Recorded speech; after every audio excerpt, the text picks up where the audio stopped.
So without further ado, you have your keynote speaker for this evening. It is my great pleasure to welcome to the stage holistic vet, Mr. Nick Thompson. Can you give him a warm welcome for me, please?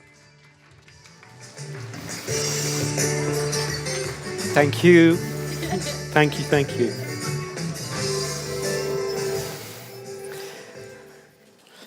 Guys, had I known it was going to be this posh, I would have worn a suit. I apologize.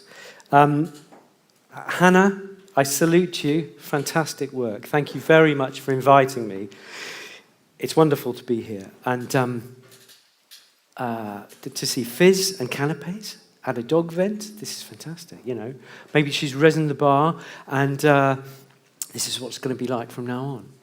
So, we are going to talk about raw food, nutrition, fresh food feeding, okay? We're going to talk about the pros and the cons, and we're going to talk about the prejudices that your friends, your vet, your neighborhood, your breeder, your trainer may have, and how to, enter into that discussion, okay? First of all, let me tell you a little bit about myself. My name's Nick Thompson. I entered veterinary medicine 32 years ago, and I have been on a journey ever since. If I had to go on a desert island and I had to take one clinical intervention with me, would it be penicillin? Would it be steroids? Would it be, charcoal, powdered charcoal? I don't know. The one thing that I would take that would make more difference, in my opinion, to the health, because I only see sick dogs, it would be fresh and raw food feeding. Okay? I think you could probably establish an entire practice just doing that.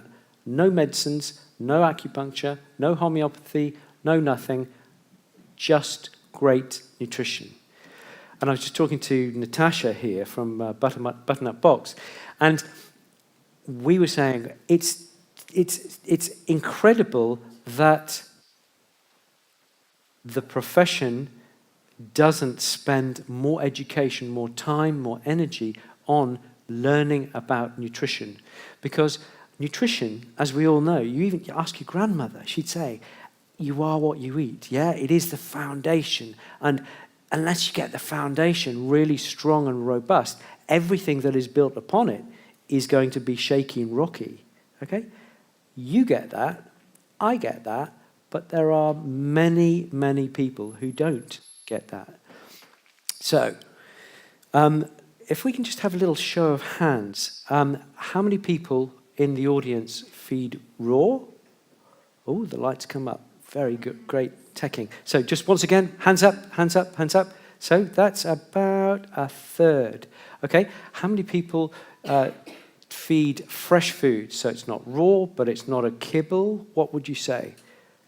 Okay, great, good, good, good. How many people feeding a good quality kibble to their dogs? Okay, great, great. Okay, thank you. So it's kind of about a third and a third and a third of you too nervous to put your hands up. So that's okay. When I'm in the audience, I'm one of those. I hate putting my hand up. Okay, when you're standing here, it's almost easier because everybody assumes you know what you're talking about. Okay, so what we're going to do today is we are going to... Here's Labrador, I apologize. What we're going to do is going to look at the arguments for and against raw food, okay? Because, and when I say raw food, I mean fresh food as well, okay? And what I would like to do is to discuss this thing which I've described as the spectrum of nutrition, okay? In that there are beginning to be factions within the raw world, and I'm going to talk about the raw world mainly because that's the world that I know the best. In that you've got the prey model people versus the bath model people versus the raw meaty bone people versus the DIY people versus the people who keep severed deer heads in their fridge that drip down onto their cheese and their what have you, okay? They're the real diehards, okay? And they're kind of all fighting against each other. And what I thought was, why are we fighting together? Because we actually, as Hannah was saying, we're all actually wanting the same thing. We may go at it in different ways, but we actually all want happy, healthy dogs, okay? We want them to be healthy and safe. We want ourselves to be safe and to enjoy the feeding process and to enjoy the fruits of that feeding process. That is to say, a healthy dog, okay?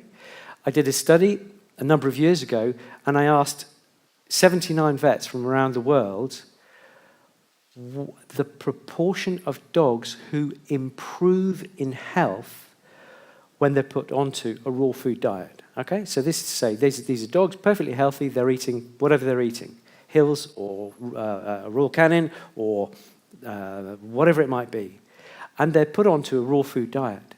You know the answer? 85% of healthy dogs show an objective improvement in health when their nutrition is improved. Okay? All around the world, combined experience of raw food nutrition of 1,000 years.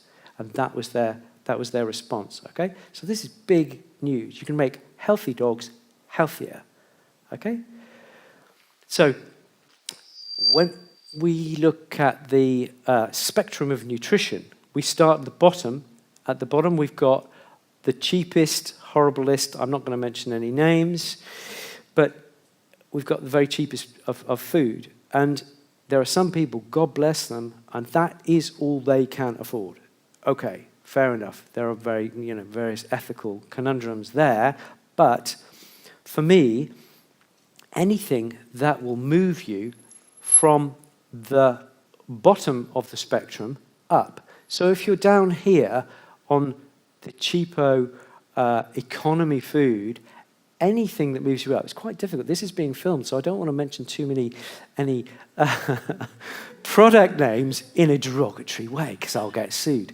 But so you're on perhaps a food down here beginning with B, and you move up here to a product perhaps called JWB for just random letters, okay, and therefore that's a move in the right direction because the quality is improved, in my opinion, and that's a move in the right direction. Whereas there's a lot of people in the raw world who say, oh, you're feeding JWB, whatever that is, why are you doing that? And I'm saying, if they've moved up to that, then that's a great thing because it's actually moving up in the right way. As Hannah was saying, let's get rid of the prejudice. If you're moving up the spectrum of nutrition, you need a gold star. Okay? So if you move up from JWB, say, to the upper end of the ultra premium, as they now call it, soon they're going to have ultra premium, and they're going to run out of ultras. They're going to go ultra to the power of 7 premium. Okay? That's what's going to happen. A question?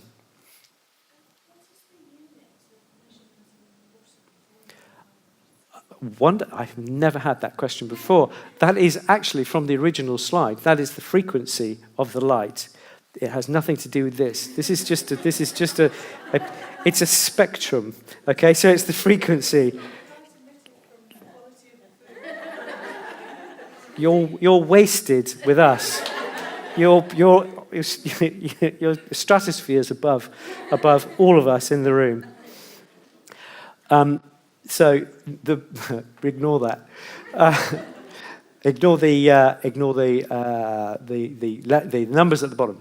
So you're moving up to the top, and I will say here now on camera, a good kibble is better than a bad raw diet. If you feed your dog liver and nothing but for years on end, you're going to end up in trouble. But if you feed a good kibble over a long period, that's less likely to happen. Then other things may happen, and we'll go into those through the talk. Okay, so the spectrum of nutrition. So at the bottom, you've got a very cheap, something that might begin with B, and then at the top, you've got making your own diet yourself from your own cattle and your own sheep, and your gamekeeper goes and shoots deer and rabbits, and your gardeners, plural, they get herbs and fruit and vegetables, and you put it all together. Obviously, it's a pipe dream. If it isn't, come and see me. I'm sure sponsorship opportunities are available.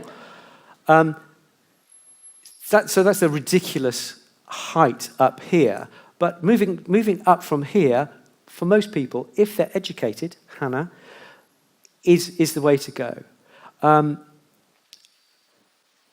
For me, anything that you can do to go from the upper end, and we're going to talk about expenses towards the end of the talk just now, if we can go from the upper end of the kibble to the cheaper end of the raw or fresh food market, I think that is a massive, massive step. That's like going from the first division to the Premier Division, says he who knows nothing about football.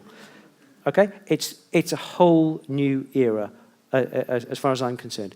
If you take your child to the doctor, if you took your child to the doctor and said, "Doctor, I'm going to feed my child on this child food. Everything's in it, and it's going to be, look, it's got science written on it. It's a really nice bag, and this is what I'm going to feed. Are you going to feed anything else? No, this is it. This is all they need." If you did that, you would have social services at your door within a minute, okay? If you go and see your vet, that is the script, I'm afraid. I'm not knocking my profession. That is just how it works, okay? There is a mismatch.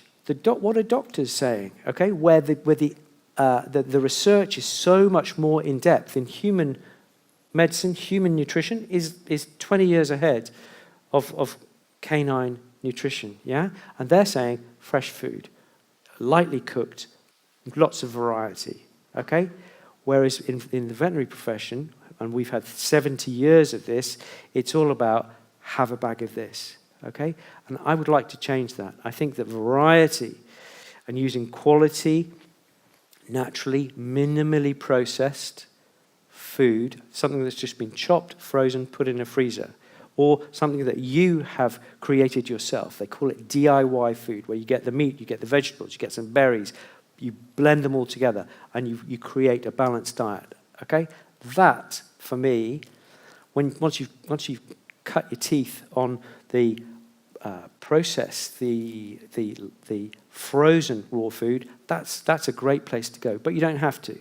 I always say if you want to start with raw food, with fresh food, start with somebody creating it for you. Yeah, it's like driving. You don't jump into a car and race down the motorway. Get your L plates. Get comfortable with the idea and the feel of feeding raw, and then you can graduate onto DIY. Okay, there's a whole raft of people who are doing it, who are there to help you. Grab me at the end, and there are a lot of references that we can think about for reading. Okay, so your vet is committed to the health of your dog, categorically. He, she, there are much easier ways to earn money, I promise you, than veterinary medicine. They're in it because they want to make your pet better, okay? What happens, though, is that at vet college, you don't get taught much nutrition. And therefore, in my opinion, the food companies come along and they say, this bag is really, really great, okay? This is the bag that you use for itchy dogs, and this is the one for heart disease, this is the one for liver disease, off you go, okay? So that you can don't soil your mind with food, you can just concentrate on medicine and surgery, which is what you're all about. But for me, that's not the case. For me, it's spend a little bit of time, get the nutrition right, and you'll have to do less medicine, less surgery, okay? That is the experience, my experience, and all the experience of all the vets in the Raw Feeding Veterinary Society. Yes, We actually have a raw feeding veterinary society, and we have about 120 vets around the world who are coming together to share ideas on raw feeding and fresh food feeding. Okay, it's exciting. The world is changing, and we're very, very excited. So, the first thing that those who are not familiar with raw food feeding are going to say is, you're going to give your dog salmonella. To which you say is, where's your evidence? Okay? Where's your evidence? There is virtually no categoric cases where the patient has been infected through the food that they've been eating. Okay? And yet, raw food feeding started in the mid-80s, so we're, what, 30, 35 years down the line, and yet there are precious few cases when you can guarantee that they would love to find cases where they say, this salmonella has infected your dog, and then it's infected your child, and, it's a disaster. Those studies haven't come through, okay? So it is inherently our experience that it's a very safe practice. Not only that, we've got very stringent regulatory control in the UK, slightly less in the States, but it's still pretty good. We've got trading standards and the APHA, who are screening bacteriologically inspecting every batch of food that's made. Okay? So it is inherently... Remember Edwina Curry and the eggs and the salmonella? That's what started. That's why we're also paranoid about the whole salmonella thing. Okay? So salmonella, the country really has a zero-tolerance approach to salmonella. So I'm very confident that it's a safe way to feed. And you don't need to believe me, you just need to look at the newspapers. There are very few cases where either a dog or a human has contracted salmonella from the dog food. Okay? You'll actually find more bugs, and this is a fact, you'll find more Enterobacteriaceae on a bunch of carrots than you will in raw dog food. Yeah? The bacteriological requirements are more stringent for the raw dog food than for carrots from a Sainsbury, a supermarket of your choice. Okay. And if you look at it, especially over in the States, if you look at if you go to the CDC, the Centers for Disease Control, those people who are trying to make America healthy, they look at outbreaks of salmonella, okay? And when you look at it, you look at the food, the dog food problems, many of them are from kibble. And you know why? Because this is how people feed kibble. They go into the bag, into the bowl. What's next? Let's make dinner. All right? Because you don't. Because inherently, it's made to be really convenient and easy to use. Yeah? Whereas this is what happens when you do raw food. You go like this, and then you feed the dog. Dog is really happy. You're really happy. And then you go and wash your hands. Yeah? Because you've got... Your instinct tells you, clean your hands. Okay? So...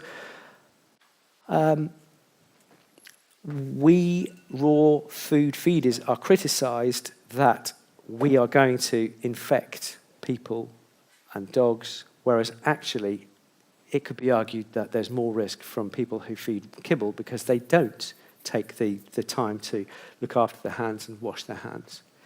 There are companies, these are guys called Cotswold Raw, and what they've done is they've actually shrouded the meat, which has a zero salmonella tolerance. They've put it into a sausage skin, so you can pick it up without actually even touching the meat and feed the entire thing to your dog without touching meat. So for the vegans in the audience, this is a cracker. Okay. The other thing that you can use if you're a vegan is another company does little nuggets, and you can just pour them out, clink, clink, clink, thaw it out, and feed the dog. So the old problem with raw food where people thought, oh my God, I don't want to have to deal with mince and blitzing up vegetables and what have you. You don't need to do that. These guys have done the hard work for you. And so raw food feeding is now as convenient as kibble feeding. Okay? But so much more satisfying, so much more nutritious. Now, Campylobacter. So the first argument, Salmonella. We've put that to one side. The second argument is Campylobacter. Okay? Everybody heard of Campylobacter? It's in fresh chickens and all sorts. Okay? But the beauty of getting a pre-made frozen raw product is that because it's been frozen, it absolutely eliminates Campylobacter. So there's more Campylobacter in the chicken in a supermarket close to you than there is in the food in your freezer for your dog. Therefore, okay? So, and I know that for a fact because this is a paper that came out by Van Bree. They looked at a load of food in Holland, and they found all sorts of bugs, listeria and E. coli and all sorts. They couldn't link it to any actual disease, anybody getting any disease, but they did find it in the food, which I think is very interesting. But what they didn't find in those frozen samples was Campylobacter. Okay, so I'm very confident that Campy is not a problem with raw food. Okay, I always say put everything in the freezer for 2 weeks. Yeah, if you get some chicken wings from the supermarket, put them in the freezer for a couple of weeks. Yeah, get the ones that you bought 2 weeks ago, and those are the defrost, feed to the dog, feed to the cat. Off you go. Fantastic. Okay, so Campylobacter argument gone.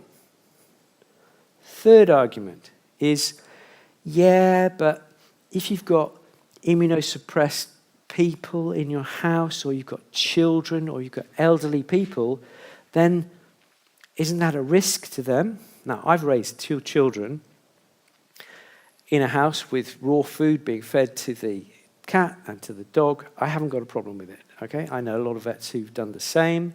I know hundreds of owners who've done exactly the same. So personally, I haven't got a problem with it.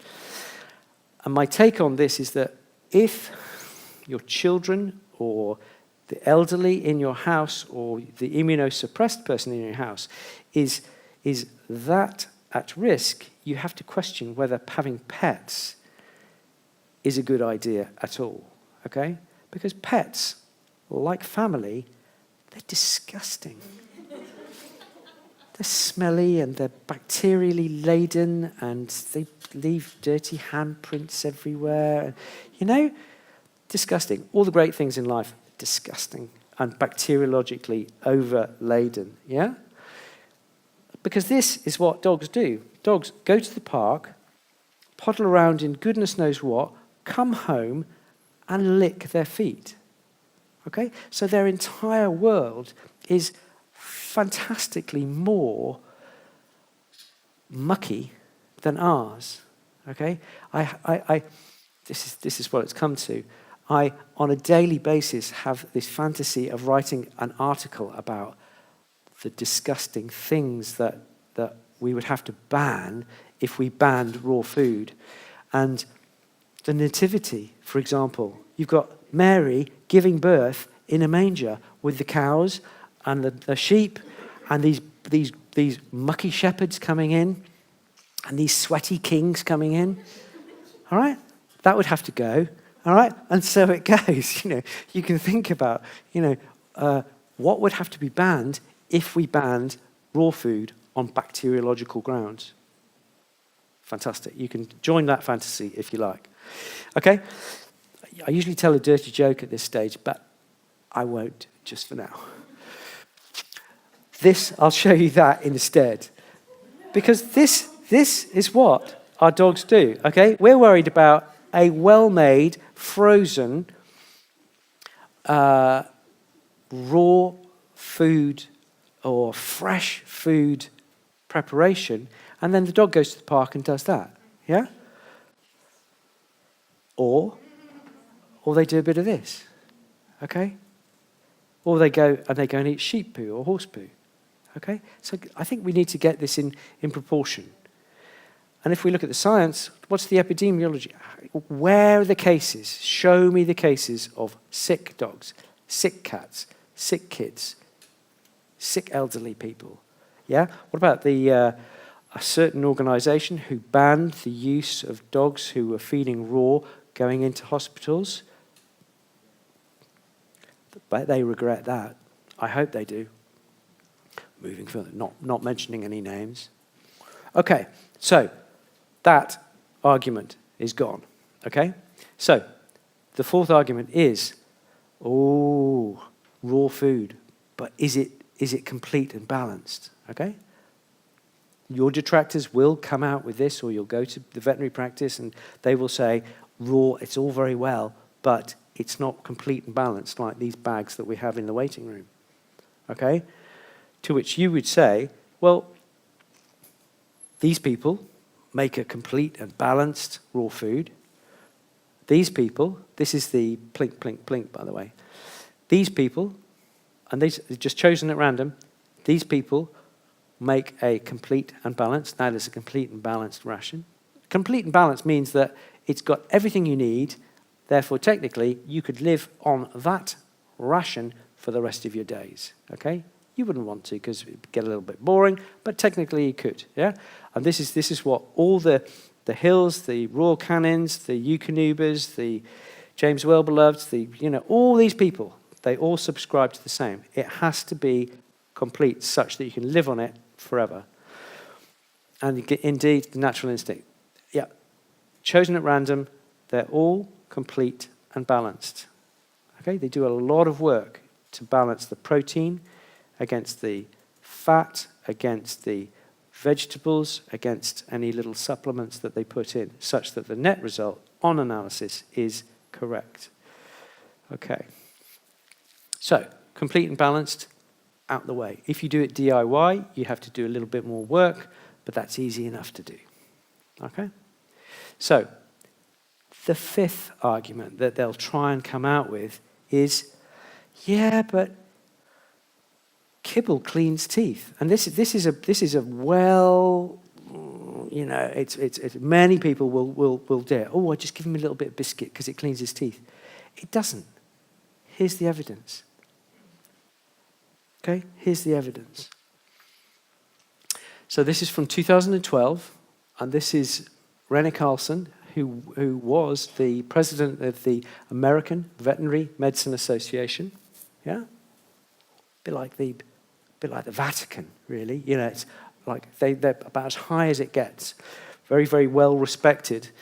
And she, incredibly, said, it is estimated that by the age of 2, 80% of dogs and 70% of cats have some form of periodontal disease.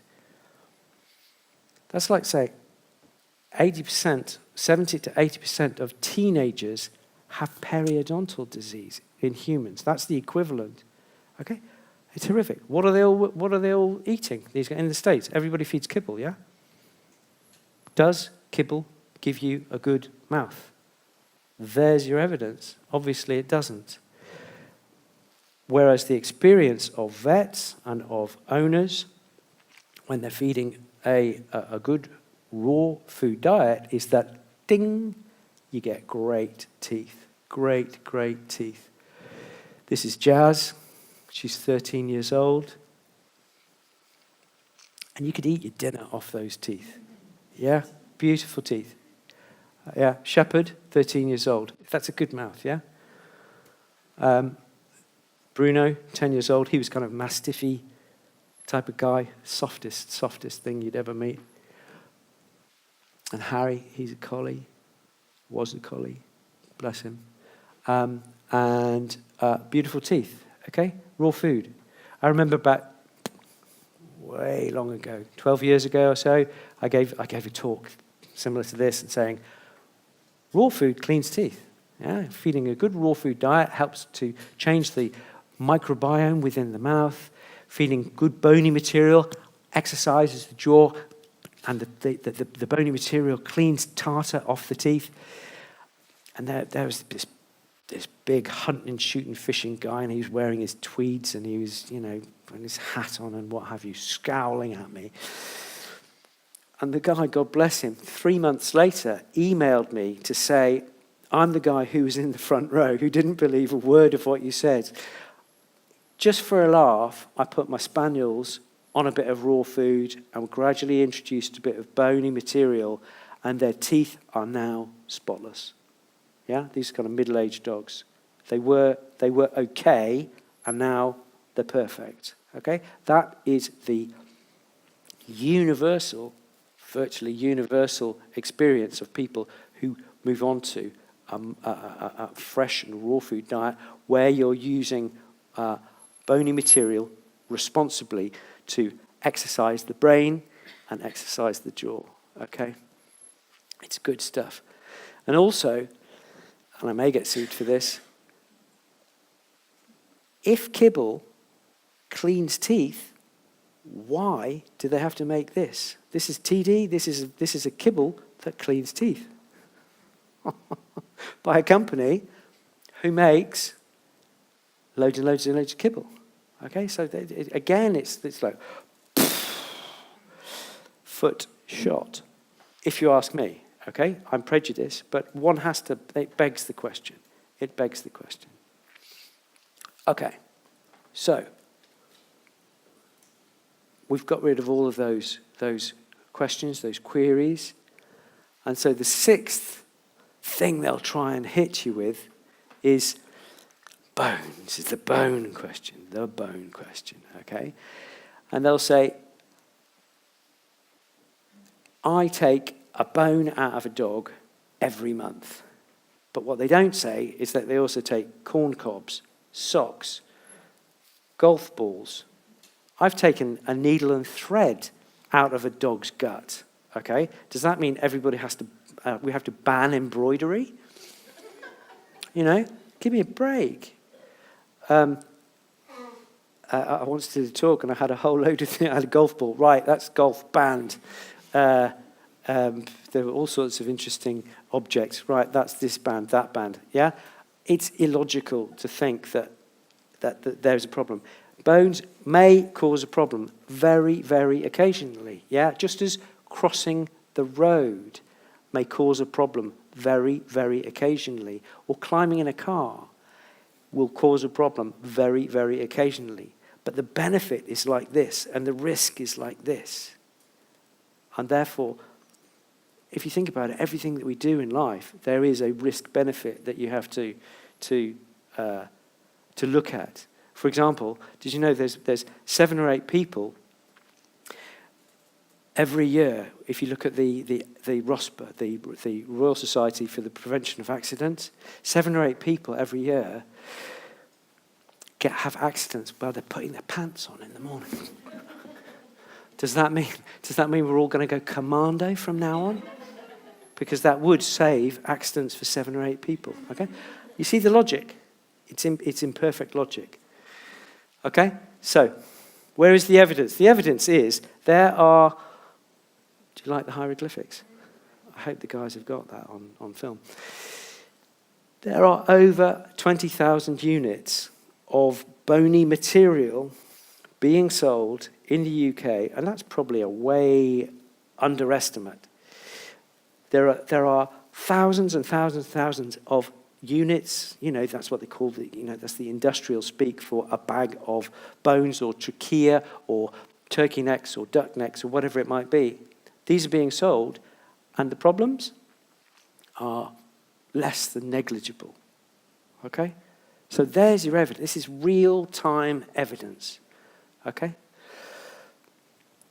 When you look online, you can look at all sorts of many of the food companies will provide turkey necks, duck necks, chicken carcasses, marrow bones. Marrow bones are only for use with dogs who've been chewing bones for a while. Okay, I wouldn't go straight onto marrow bones. But there is a range of chewy material that you can get hold of. Okay, so bones. That's the bone argument taken care of as far as I'm concerned, okay? The benefit to the mind and to teeth and to stool formation is massive. The risk is very small, okay? And I'm okay with that. Because the thing is, if you feed kibble for the lifetime of a dog, because of the degradation of the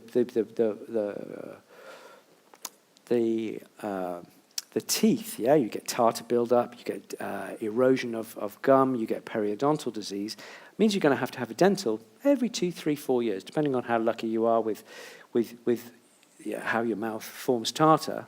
Okay, so if you don't feed bone, then you're still going to have a risk.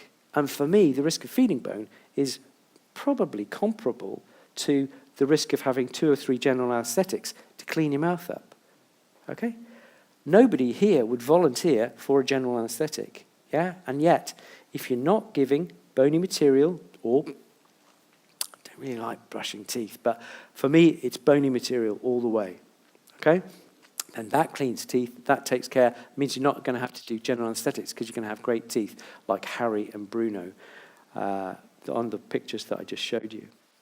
Okay, so that's the bone question taken care of. Totally taken care of. Now, the next thing, the next argument that they're going to bring out is that, well, I've been feeding kibble for the last 40 years and it hasn't done me any harm. Well, actually, it may have done from the arguments that we've just discussed and some of the arguments that we're going to talk about in a second. And so my main thing would be, well, just saying that just because you've been doing something for 70 years doesn't make it right. They were putting children up chimneys for more than 70 years. That doesn't make it right. Okay, so for me, that's a null argument. Okay? They're going to have to do better than that. But they will. They'll say, oh, I've been fine. You know, I've been feeding for so long. I'm a brooder. I've been breeding for 30 years, and I've been feeding Weetabix and milk and then moving them on to whatever it is. Yeah? That's what you hear a lot. So we've got rid of that. That's a null argument. So argument number 8 is, but there's nothing wrong with kibble. It's pretty sterile. It's got all the nutrients in it. It's easy to eat. It doesn't tend to get lodged in your gullet or anything like that. It doesn't tend to cause constipation. La, la, la, la, la. Okay? However, what is the dark side of kibble? This is my opinion from the reading of the human literature and some of the newer veterinary literature that's come out. Has anybody read Gary Taub's The Case Against Sugar? If you haven't, that's an incredible book to read. Basically, he's saying it's not fat that makes you fat, it's sugar and refined carbohydrates, which we're all addicted to, and I'm as guilty as the next person. Beware the sugar and the carbs, okay? Which is great news, because it means you can have full-fat milk, and you can have cream on your strawberries, and you can have steak galore, and you can have lots of dressing, as long as it's healthy and hasn't got any carbs in it. Yeah? So it's great news. This is really great news. Eggs. When I was growing up, you were only allowed 1 or 2 a week because they'd affect your cholesterol. Now you can have them as much as you like because they're considered top-class protein. Okay? This is how things change. Yeah? This is a study. Okay. So you probably know the answer to this, given what I've just said. But this is a study. They did it in Israel 15 years ago. And what they did is they took 1,500 people and they divided them into 3 groups. They had 500, 500, and 500. In the first group, they had the low-carb group. And they could eat as much food as they liked, as long as they didn't eat any bread and pasta and carb and jam and sweetie sort of stuff, okay? But they could eat as many calories. They could eat 3, 5, 7,000 calories a day if they so desired, okay? Second group was the classic Mediterranean diet. So lots of salad, lots of fish, a little glass of wine, bread, dessert, creme brulee afterwards, all this kind of stuff. The classic Mediterranean diet, yeah? Bearing in mind that in Sardinia, they all lived to 95 years old and what have you, yeah? Okay, so that was the classic Mediterranean diet. But they capped it at so many calories, okay? You can eat a Mediterranean diet, but only so many calories. And then the third group was the classic Weight Watchers low-calorie diet, okay? And they said, you've got to eat low-fat food, and we're going to cap it. Yeah, so it's going from easygoing to draconian. Okay, so low carb, as much as you like. Middle group, Mediterranean, capped. Third group, low fat, capped. Okay, which group lost their weight the most effectively and kept it off most effectively? The low carb group. Okay? Now this is a revelation to me, because I was taught that fat makes you fat. And I was taught that the way to get weight off a dog is you just drop the calories, drop the fat in the food, and that will do the trick. Okay? But that's not really the way, because we've been feeding dogs low-fat food for the last 30 years. Yeah? Trimming the calories, because at the moment in the UK, 65%, the official figure, I think it's more, but the official figure for overweight and obese dogs is 65%. 6.5 dogs out of 10 are overweight or obese, okay? And that's while, in my opinion, the kibble manufacturers have been ruling the roost, okay? And my experience with raw food is that when you put them onto raw food, you get a wonderful equilibration of weight in most cases, and they will move to the best weight for them. Yeah, if they're skinny, they will often put on weight. If they're overweight, they will often come down into a much, much better body condition score. Okay? Nick, can I just ask you a quick question? Yes.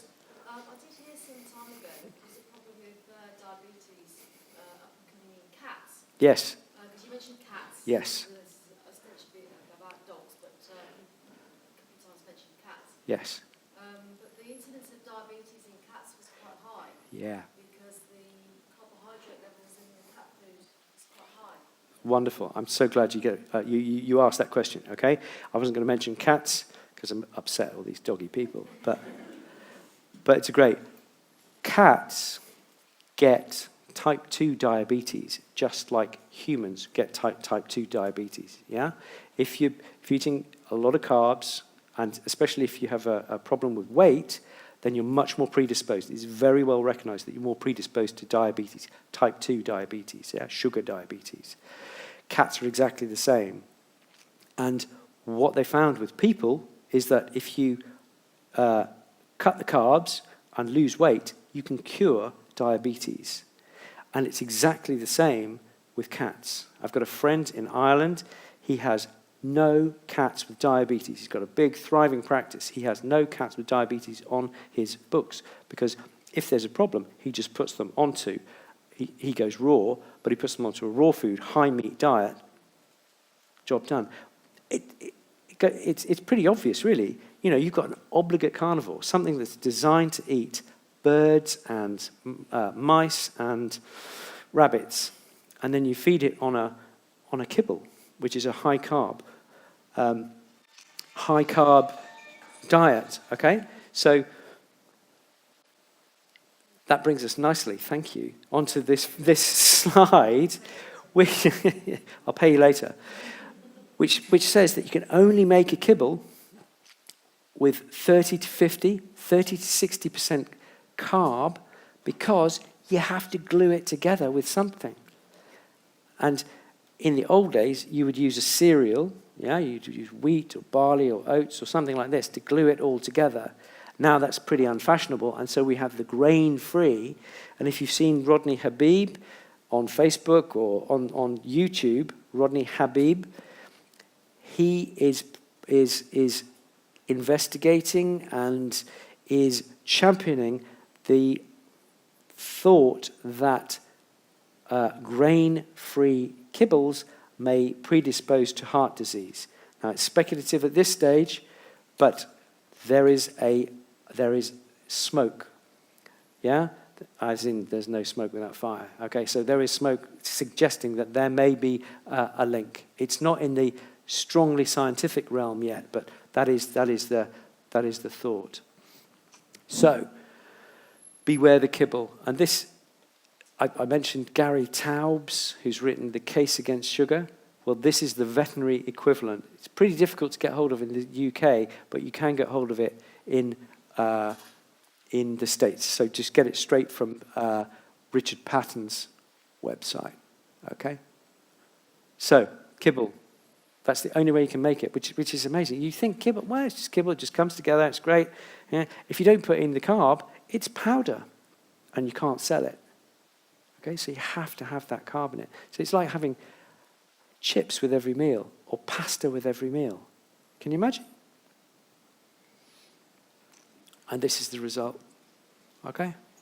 You all know what a fat dog looks like. Okay? It's really sad, but it's not really any wonder.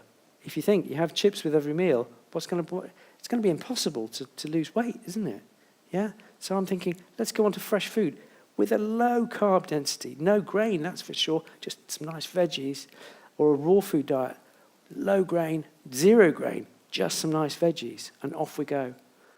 Okay, the final thing we'll try and hit you with is that'll be expensive. And really my argument to that is, well, perhaps. However, okay, so we've got an analysis of feed. These are some feed, and it goes from about £1 to about, what's the most expensive? 170. There's a 170 there. Yeah, Nation Man 170. Right. So, approximately, because it depends on the dog, it depends on how active they are, what stage of life they are, and what have you.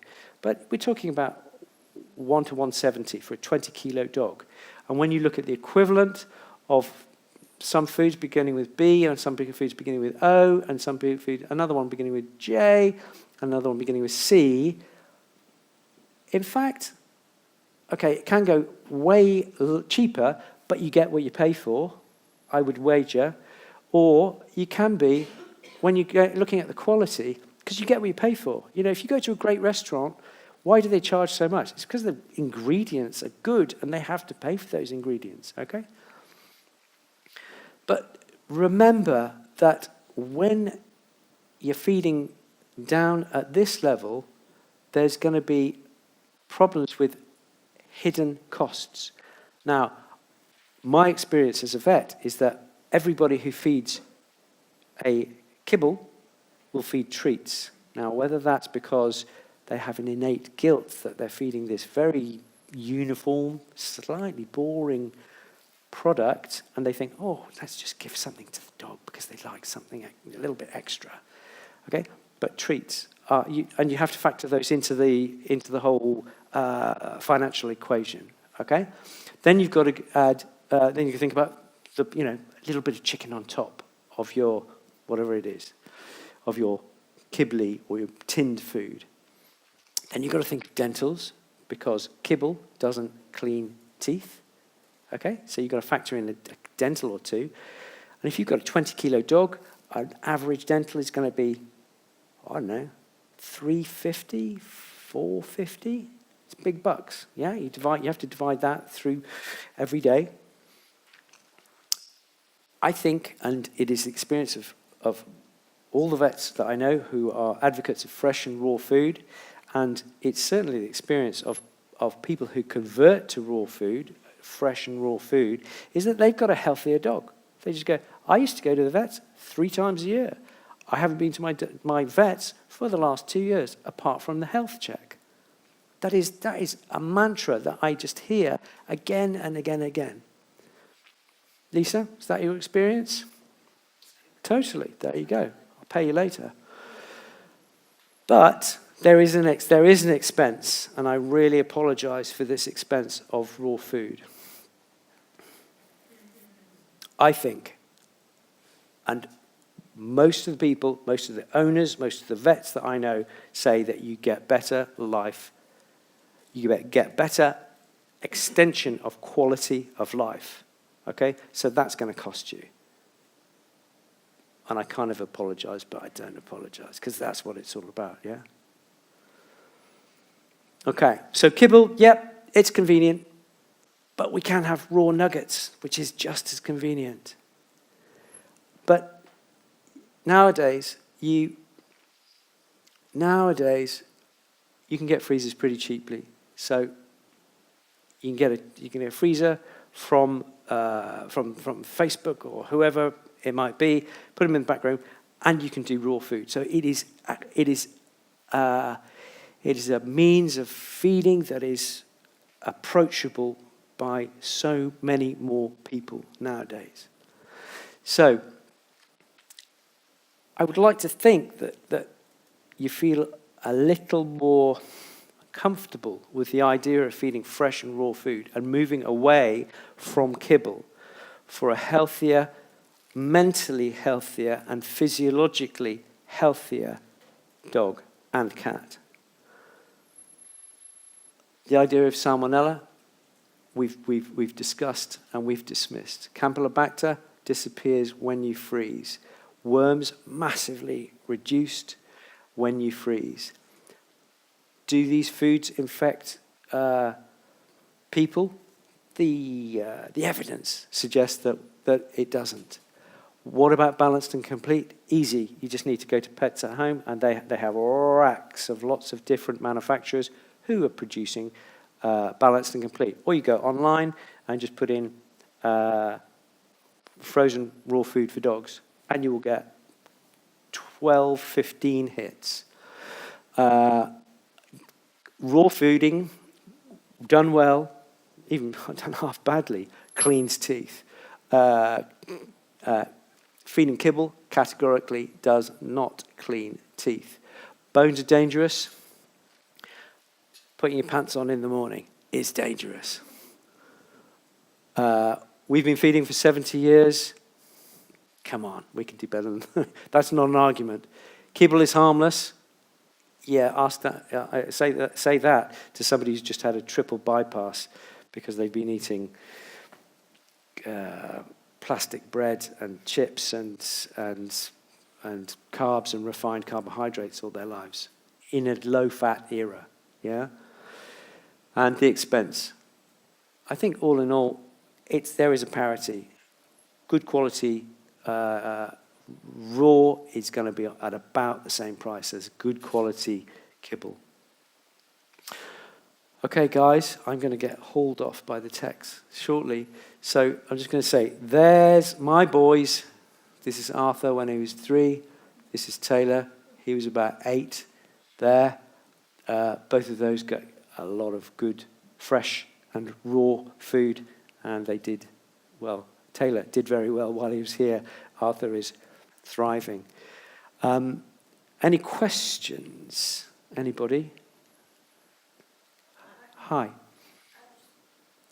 How do older dogs connect that have only ever been used to eating kibble if they're then put onto raw dogs? So the question was, how do older dogs do if they've only been on kibble? So you're talking what, 10-year-old, 12-year-old? They do fine. They do fine. In fact, I've seen collies who've been fussy all their lives. You put them on raw food, they love their food. And owners are pretty sheepish when they come and see me after that, because they then realize, oh my God, I've been giving this dog food that they detest for their entire life. Okay? So beware the kibble-fed or tin-fed dog who is fussy. Okay? Please try them on a raw or a fresh diet, because it may just be that they don't like your offerings. Does it upset their stomach or, if they've not been... Usually not, no. I find that wheat, beef and chicken are the most allergenic proteins. Wheat, gluten, that is, okay, chicken and beef. So I wouldn't start anybody where I thought there might be a problem. But if you've got a dog with a cast iron stomach, go ahead, you can feed anything you like. Take advice from one of the reputable food companies, preferably somebody who's in the PFMA, the Pet Food Manufacturers Association, PFMA, yeah, because they have a standard, a gold standard. I think that's the get off. Subtle. Hannah. Great question. What treats? I'd say the treat that you're looking for is a treat where you've only got one ingredient on the bag. That is to say, dried sardines, dried venison, dried whatever it might be. Okay? If it's got venison meal and dextrose and stabilizer, forget it. Yeah. Nowadays there are so many good treats. Just basically they've just got good quality meat, chopped it up, dried it. Those are the treats for you because, especially with sardines and things, sardines and sprats and whatever, they stink. So dogs will just home in on them from a mile away. They're wonderful. You have to wash your hands at the end of the training session and what have you. But worse things happen at sea, So it's a great question. One ingredient, just dried meats, dried meat, dried fish, that's the way to go. Forget the, I was just about to launch into some trade names then, but you know what I'm thinking don't go for those. Go for the real thing. It's got to look like some real food, okay? That's what it's going to look like. I've been feeding my girl raw for about 5 years. Fabulous. She's the pickiest dog in the history of dogs. No, I've met them as well. Yes. She's very gentle, and to get her to actually chew bones, Mhm. besides like chicken wings and Yeah. sticks, is a task. Yeah. So our front canines are full of Latin Turner. Okay. Any ideas? Yes. I don't want to put her under to give it to. No, you don't. Okay. I would suggest that Plakoff can be very useful. Okay, there's another product that Connor Brady, do you know Connor Brady in Ireland? Write it down, look him up. He does a very nice plaque product. Use that for a while and then start picking away. But if we're doing it properly from a nutritional perspective, I would look. So you're saying that she tends to use her molars as opposed to chewing meat. Have you tried a big bone with lots of tags of meat coming off it? She eats around it. She has the meat off and leaves the bone. Okay. Because that's kind of what your incisors are all about. They're for just taking the tiny little bits off. Just the canines. All right. You'll often see a tide mark on canines. To be honest, you'll see that in many, in which case just get your nail behind it and ping it off. Talk to Connor about his product. Really, I'm not advertising. It's just I know that he's got, and I'm not even going to mention it because I can't remember the name of it. But he's got a really nice product. I think it's got a money back guarantee actually. Can't be bad. So soften it up, ping it off with your nail, ting ting ting. Or if you've got a friendly vet or vet nurse who can do that, that's a good thing. But if you can just do a little bit every day, that's the way to get on top of that. Good question. Thank you. Is there a limit of how much veg that you can feed? Because I often use chopped up carrot, things like that as a treat. But I worry that I'm just giving him loads of things. Sure. So I just wondered whether Is there an excess? Is there a limit to it? I think if you're giving adequate protein every day, okay, so the ideal diet is about 80-90% meat and bone and organ, okay, so that 10% is, you can use green veg. I tend to go for green veg though. I go for the kales and the green beans and spring greens and things like that, as opposed to the carrots and the peas, because they're quite sweet. So I would say if you could tend towards the green, and the reason that I go for green is that carnivores, cats and dogs, eat herbivores, goats, sheep, rabbits, horses, and they eat green leafy material. So if we can go for green leafy material, it's logical to me that that's going to emulate it. Okay, so I would go for the leafy green. And if you've got your protein intake adequate and you want to give extra veg, absolutely go for it. If you're giving too much, then they might get a bit squitty. I've never seen it, but technically that could happen. Yeah. If your protein intake, your meat intake is adequate, you can give extra treats galore. What you can do is you can make a smoothie out of the greens and pour it into ice blocks, put it in the freezer, and they're nice little treats, nice crunchy green treats, which is really, really good. Yeah. Great. Good. Great. Okay, I think we're done. Let's go and get a cup of tea, and I'm going to be around for the next 20 minutes or so. Totally happy to answer questions. If you're sick of hearing about me, I'm quite happy to go right now. I'm going to hand over to you, Hannah, and thank you very much for inviting me. It's been great.